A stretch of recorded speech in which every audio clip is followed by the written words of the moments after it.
Queridos participantes da quarta reunião pedagógica, querido Edivaldo, então é um gosto estar aqui falando com vocês, mesmo à distância, mesmo que eu não possa estar vendo vocês.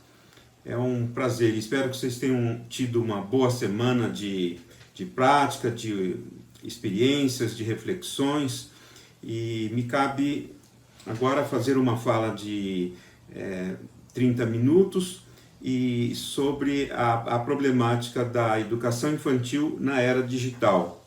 E acho que é um tema interessante porque muitos de nós pensamos que talvez o raciocínio digital, a tecnologia digital, os recursos das ferramentas digitais não sirvam para o contexto da educação infantil. E é sobre isso que eu gostaria de refletir um pouco com vocês. Eu quero começar falando de algo que para alguns pode ter sido uma experiência negativa, difícil, estressante e até desestimulante. Eu estou me referindo ao contexto da pandemia e a essa substituição obrigatória que todos os professores, gestores e sociedade de um modo geral tiveram que fazer devido à exigência do isolamento social, né, ao impedimento das crianças frequentarem a escola e ao recurso dos meios digitais substituindo as práticas presenciais, né? Então eu imagino que muitos professores, muitas familiares, muitas crianças puderam ter tido uma experiência negativa, uma experiência de dificuldades, de não ter os recursos necessários, não ter, quem sabe, uma internet com boa capacidade de transmissão de dados, de, quem sabe, não ter um celular ou um tablet ou um computador disponível. Então eu imagino que alguns de nós poderemos ter tido experiências assim negativas e na verdade hoje eu quero falar, eu não vou falar desse presente, mas do futuro, que eu espero que seja um futuro em que os recursos presenciais, ou seja, aquilo que é insubstituível do contato face a face, da presença física, das atividades com cheiro, cor, toque, palavras e experiências vividas junto fisicamente com os outros, na hora da comida, na hora das aulas, da roda de conversa, etc., vão conviver com experiências digitais em que o espaço e o tempo não serão impedimentos para as pessoas estarem juntas, compartilhando tarefas, objetivos, etc. Né? Então, a ideia é que a tecnologia digital não substitua, como foi o caso da pandemia, do contexto da pandemia, mas que ela integre, né, como um recurso adicional, que ela otimize possibilidades antes só possíveis pelo recurso presencial. É o nosso caso, por exemplo, aqui, né? Eu estou em São Paulo e falando para muitos colegas aí de todo o Brasil, e isso só é possível por esse meio, né? O recurso digital. Eu queria, como o nosso foco é a educação infantil, eu queria lembrar algo que é do conhecimento de todos os colegas que trabalham nessa educação básica, né, nessa escola de educação básica que é a educação infantil. Como todos os colegas sabem, não existe, né, na BNCC Educação Infantil algo diretamente vinculado à problemática do recurso digital, do uso dos recursos digitais no contexto da educação infantil. Mas eu queria propor revisitar, né, os dois aspectos importantes dessa escola, que são os direitos de aprendizagem e desenvolvimento, bem como os campos de experiência. E eu gostaria de propor que a gente fizesse uma leitura, né, uma análise, uma reflexão desses dois componentes fundamentais da educação infantil, na perspectiva da tecnologia digital.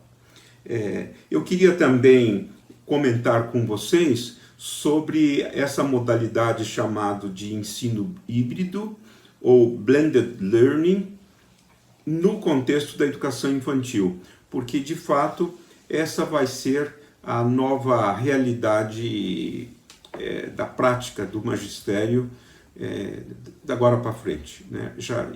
Ela já acontece em alguns contextos, por exemplo, de formação de profissionais, de ensino superior, mas ela, na verdade, vai pegar todos os campos de ensino, eu acho. E nesse sentido de otimizar, de possibilitar experiências que não são possíveis ou são muito complicadas, né? Mesmo no contexto presencial. E outra coisa que eu gostaria de defender, de comentar com os colegas, é que eu acho que o que nós vamos ter é isso mesmo, uma mistura, né, de relações orais, físicas, presentes, como são próprias da cultura oral, né, a primeira cultura da humanidade, a primeira cultura da criança pequena e a cultura de todos nós a vida toda, porque a oralidade não pode ser substituída por outras, ela é integrada em outras formas de cultura, como é o caso da cultura digital, que é motivo da nossa reflexão, né? E eu gostaria de falar então dessa mistura no âmbito da casa, da escola e da saúde, né? E por último, eu gostaria de comentar com os colegas sobre o uso direto da cultura digital, dos recursos digitais com a criança pequena e o uso indireto, como vai ser o que eu vou mais dar ênfase e valorizar aqui, né? Eu gostaria de lembrar, todos vocês sabem disso, mas só para criar um contexto de reflexão, que a educação infantil, da forma como proposta na Base Nacional Comum Curricular, ela é dividida em 3 períodos, vamos dizer assim, por faixa etária, né? Nós temos no primeiro e no segundo ano, né, uma primeira fase, no segundo e no terceiro ano uma outra fase, e no quarto e no quinto ano outra fase. Melhor dizendo, né, nós temos a educação infantil. A educação infantil, pela BNCC, é dividida em três turmas, vamos dizer assim. Então, uma primeira que vai de crianças de 0 meses até 1 ano e 6 meses. Uma segunda faixa que pega crianças de 1 ano e 6 meses até 3 anos e 11 meses. Portanto, aí no terceiro e quarto ano de vida, né? E crianças que têm 4 anos até 5 anos e 11 meses, portanto, 4 e 5 anos. Né? Então, são 3 períodos. E o que eu queria propor para os colegas é que a gente refletisse sobre a utilidade, o valor, os benefícios, os cuidados que nós devemos ter nessas 3 escolas da educação infantil. Na da criança bem pequena, né, que vai até, vamos dizer, 2 anos de idade, depois da criança na fase intermediária, que vai até os 4 anos, e depois a criança mais velha, que vai até os 6 anos, tá bom? Então vamos lá. E eu gostaria de propor que a gente fizesse essa reflexão, considerando, por primeiro, os direitos de aprendizagem e desenvolvimento, né? Como vocês sabem, a BNCC propõe 6 direitos de aprendizagem e desenvolvimento. E vamos entender aqui direito nesse sentido de necessidades de desenvolvimento. As crianças têm direito não porque têm deveres, obrigações, né? Porque na perspectiva do adulto, dizer direitos implica em responsabilidades, implica em deveres, implica em obrigações da pessoa perante a sociedade, né? No caso da criança, as crianças têm direitos porque têm necessidades, ou seja, porque elas precisam de alimentos sociais, culturais, cognitivos, emocionais, físicos, né? Simbólicos, para que elas possam se desenvolver bem. Então, o direito corresponde a uma necessidade, ou seja, aquilo que, se faltar, pode prejudicar a criança.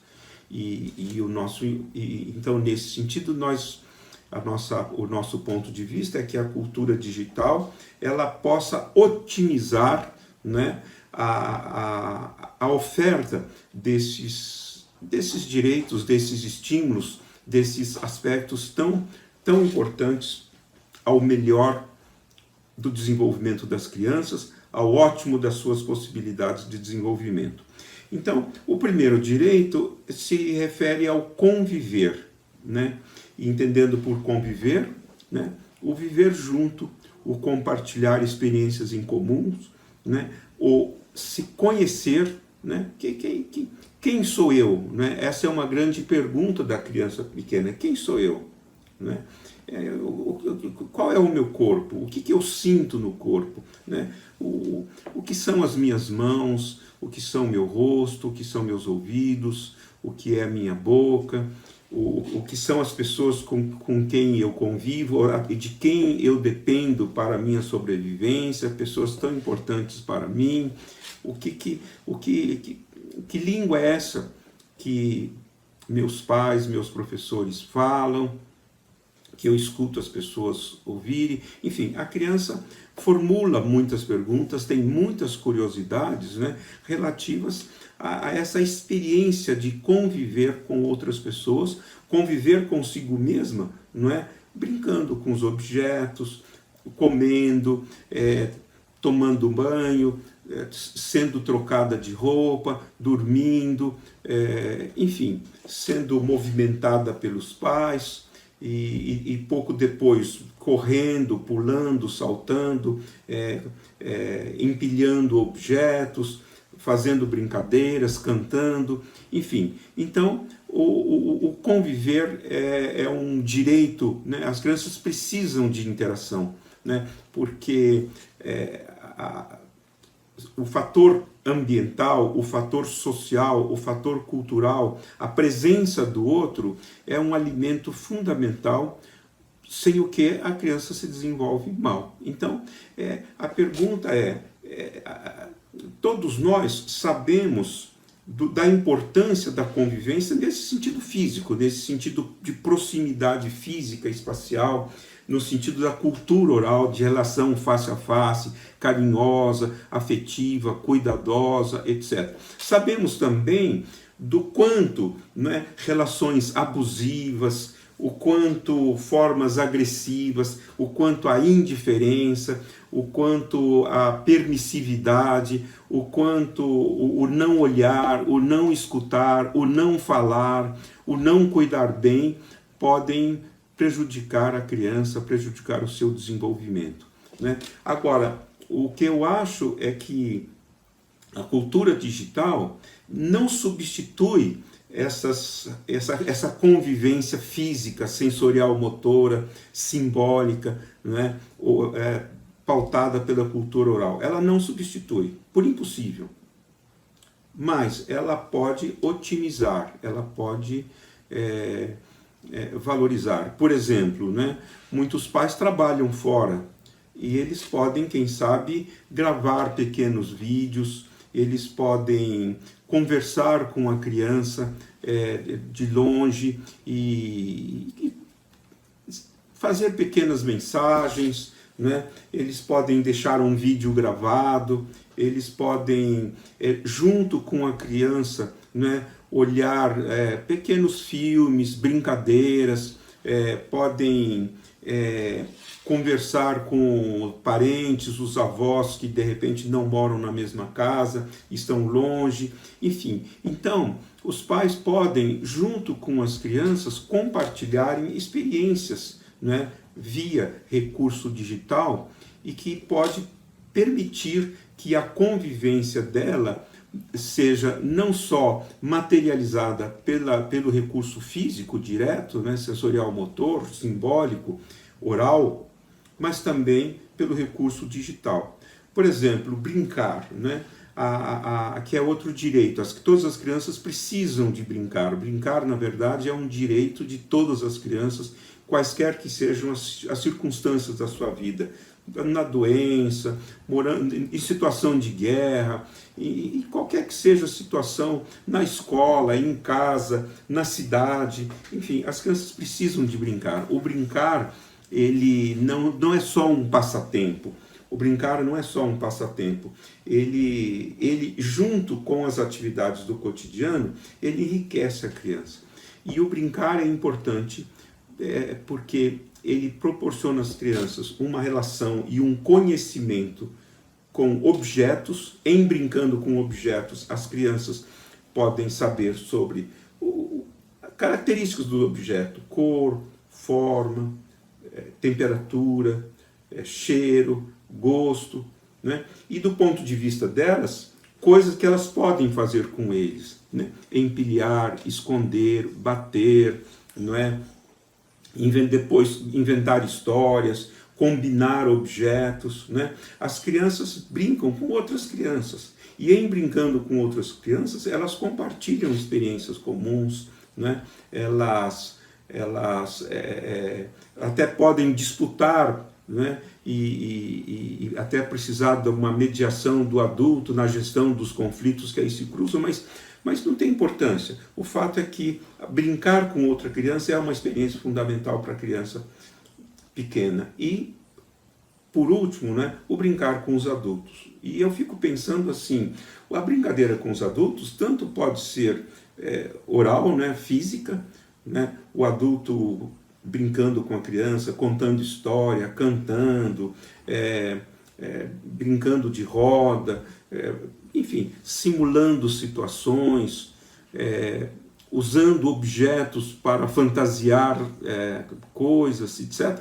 Mas também os adultos podem brincar com a criança à distância, podem olhar junto com elas, de repente, brincadeiras no contexto da internet, da televisão, etc.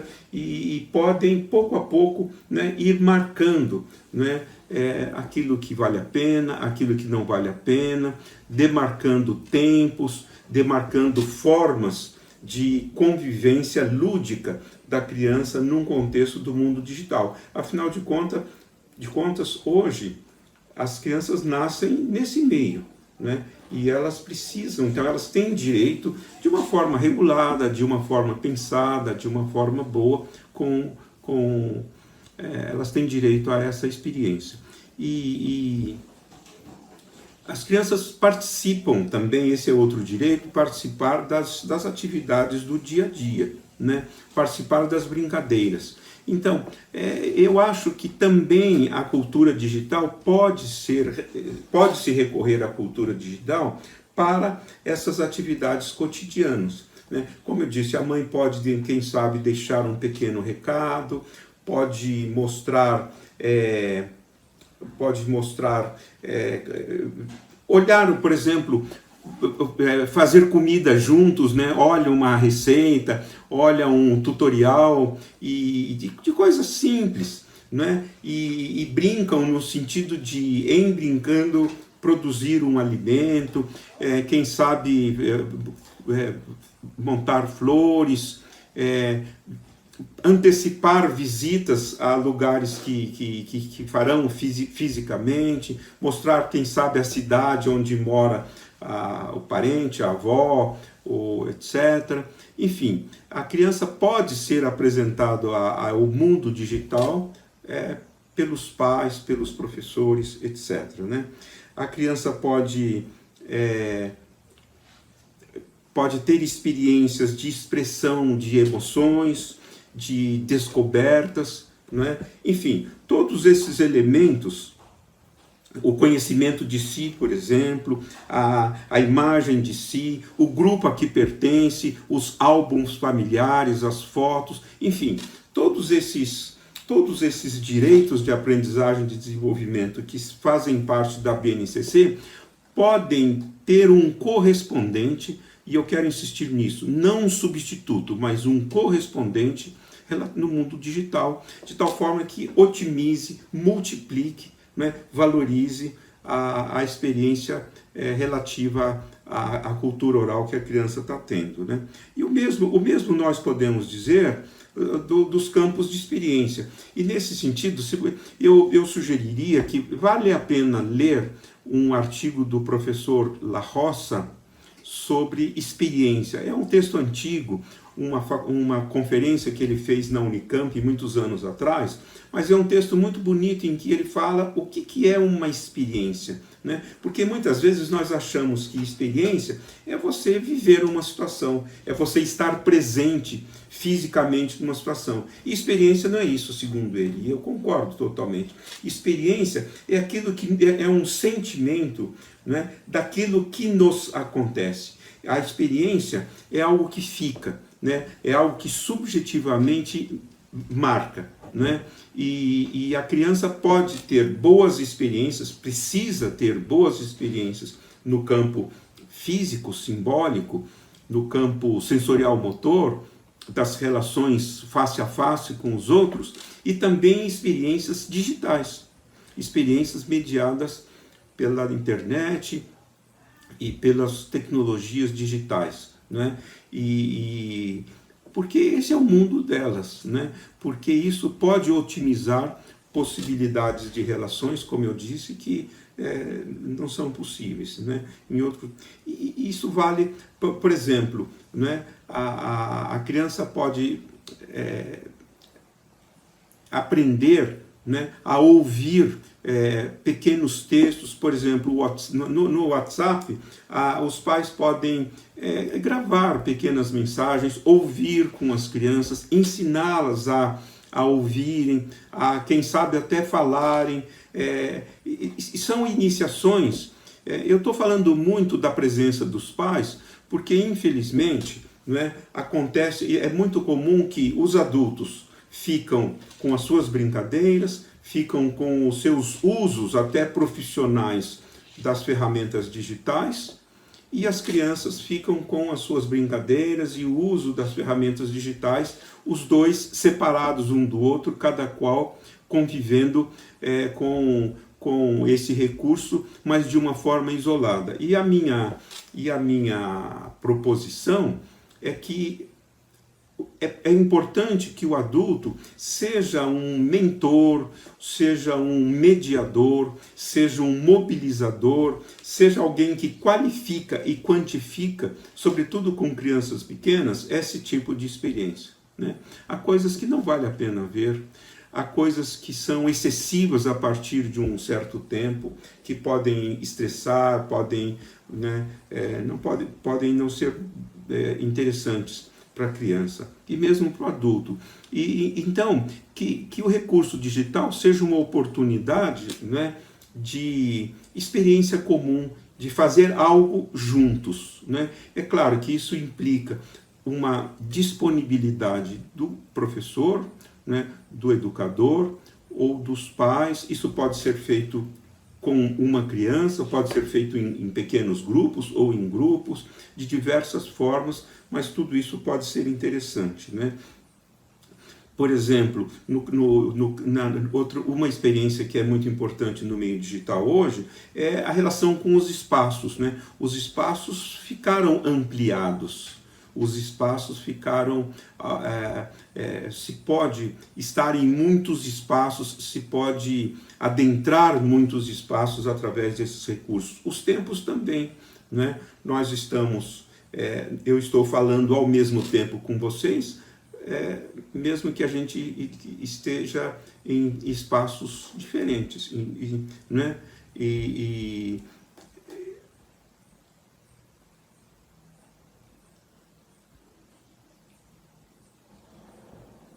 Bom, eu gostaria de comentar um pouco agora sobre a educação infantil na era digital na perspectiva dos docentes. Então, como eu já informei, né, eu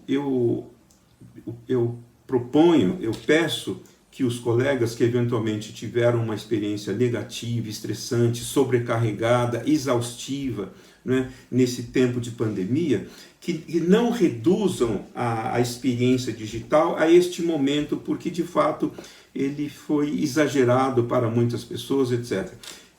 A proposta que eu faço é que a gente pense isso num contexto pós-pandemia, em que se poderá otimizar, se poderá recorrer a essa experiência, não nesse sentido estressante, difícil, mas de uma forma que otimize as relações com as crianças, né? Então, isso se chama de blended learning, se chama de ensino híbrido, ou seja, em que aspectos do contexto digital e do contexto presencial se misturam, se combinam para otimizar as possibilidades. Quais possibilidades? As possibilidades, por exemplo, dos pais conversarem, dos professores conversarem com os pais dos seus alunos, ou vice-versa, dos pais dos alunos conversarem com os professores, os educadores, os coordenadores pedagógicos, etc. O contexto de formação continuada, nós estamos num contexto de formação continuada. Então, graças a esse recurso, eu posso estar com vocês neste momento, né? Nós podemos compartilhar experiências comuns, vocês podem fazer perguntas, vocês podem reagir ao que eu estou falando, concordando, discordando, acrescentando, etc. Isso é muito bom, né? Então, nós podemos trocar experiências, né? Nós podemos melhorar o conhecimento no sentido de formação mesmo, porque dada a importância dos primeiros anos de vida, hoje o professor, o gestor, o coordenador pedagógico merecem, têm direito a uma qualificação profissional a mais sofisticada, a mais bem fundamentada, a mais bem compartilhada possível. Então, eu acho que é para essas novas possibilidades que nós temos que estar abertos, né? No perspectiva da criança,